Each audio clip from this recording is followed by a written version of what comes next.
Mothers day to all. આજે જ્યારે સવારે વહેલી ઉઠી ત્યારે સૌથી પહેલા મને આ વાર્તા યાદ આવી, માતૃ હૃદય, કે જે કનૈયાલાલ રામાનુજે લખેલી છે. મને થયું કે આ વાર્તા ગુજરાતી સાહિત્યની બહુ સરસ મજાની વાર્તા છે કે જે તમારા સુધી જેવી છે એવી જ પહોંચાડું. તમને કેવી લાગી એ તમારો અભિપ્રાય અચૂક જણાવજો. તો શરૂ કરીએ. કો અવધૂત શો ગિરનાર બેઠો છે.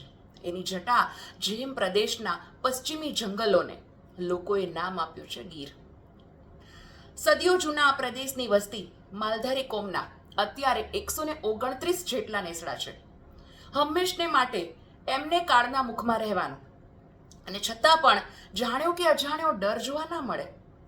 હાવજના ઘૂઘવાટા અને દીપડાની લુચ્ચાઈ સાથે એમણે આજીવન ઝઝુમવું પડે. ક્યારે શું બનશે કહેવું મુશ્કેલ ગણાય.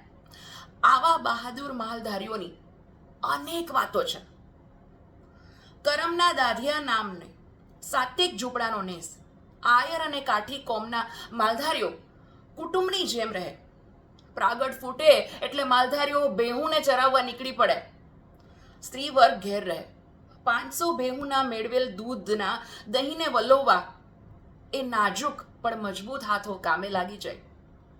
હાંજ પડી અને ખૂડતું બળતણ વીણવા ગામમાં નીકળી પડે.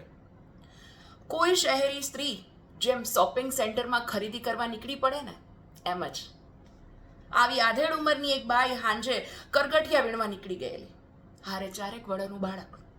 માતા તો સૂકા લાકડા વીણતી વીણતી આગળ નીકળી ગયેલી, પરંતુ પેલું બાળક ધીમું ધીમું ફૂલડા ચૂંટતું માની પાછળ નીકળી પડે છે.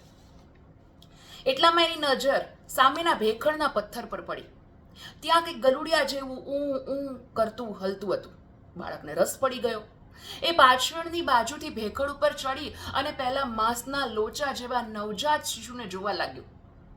બચ્ચું એના નાના પગ વડે ભેખડ ઉતરવાની કોશિશ કરતું હતું, પણ ઉતરાતું નહીં, અને તેથી વિચિત્ર અવાજ કરતું. બંને એકબીજાના હામું આંખ પરોવી બેઠી રહ્યા. ક્ષણમાં દોસ્તી બંધાઈ ગઈ. પેલા માલધારીના બાળકે એને વહાલપૂર્વક ગોદમાં તેડી લીધું. પોતાના નવા દોસ્તને વહાલથી હાથ ફેરવતો નેસ ભણી જવા લાગ્યો. નવા દોસ્ત સાથે ભોળો શિશુ કાલી બોલીમાં વાતો કરતો. પરંતુ ત્યાં જ પાછળથી ડણક સંભળાણી. માલધારી સ્ત્રી ચોંકી ઉઠી. એને પોતાની સાથે આવેલ બાળકનું ઓસાણ આવ્યું. એનો જીવ અડધો થઈ ગયો. કરગઠિયાને પડતા મૂકી અને પોતે દોટ મૂકી અને પોતાના હૃદયના ટુકડાને રેઢો મૂકવા બદલ એના મન પસ્તાવો થવા લાગ્યો. પરંતુ કાંટ વટાવી જ્યાં ભેખડ પાસે આવી ત્યાં તો એણે સામેનું દ્રશ્ય જોયું, અને એ દ્રશ્ય જોઈ એને તો આંખે ચક્કર આવી ગયા. ધરતી ગોળ ગોળ ફરવા લાગી. પોતાનું અસ્તિત્વ ભૂલતું લાગ્યું.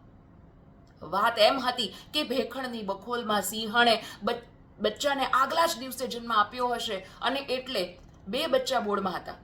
એમાંનું એક બહાર નીકળી આવેલું. સિંહણ મારણની તપાસમાં નજીક ગયેલી અને એની પાછળ.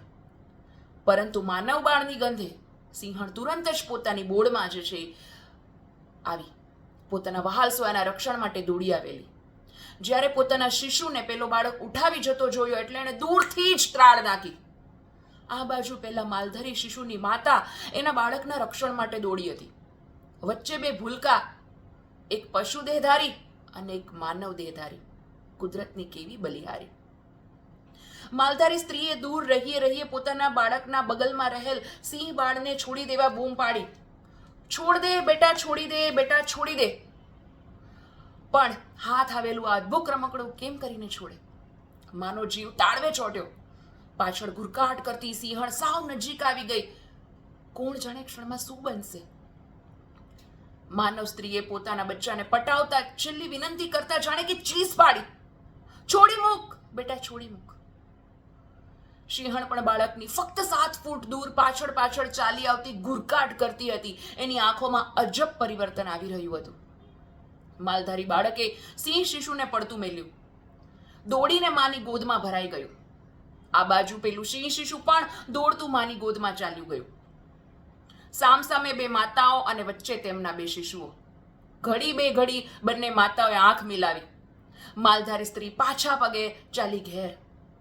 તેને પોતાના નેસમાં રહેઠાણમાં જવું હતું, જ્યારે સિંહણને તેના જંગલમાં પોતાની બોળમાં જવું હતું. બંને માતાઓ પોતાના શિશુને લઈને ચાલી ગઈ. એમના ખોળિયા જુદા હતા, પરંતુ શિશુ પ્રત્યેની મમતા અને પ્રેમમાં કશો જ ભેદ ન હતો. માનવ હોય કે પશુ, માતૃ હૃદય તો સૌના સરખા. તો આવી સરસ મજાની આ વાર્તા જે છે એ જૂના પાઠ્યપુસ્તકમાં આવતી અને મને અચાનક યાદ આવી એટલે તમારી સાથે શેર કરી. Once again happy mother's day to all.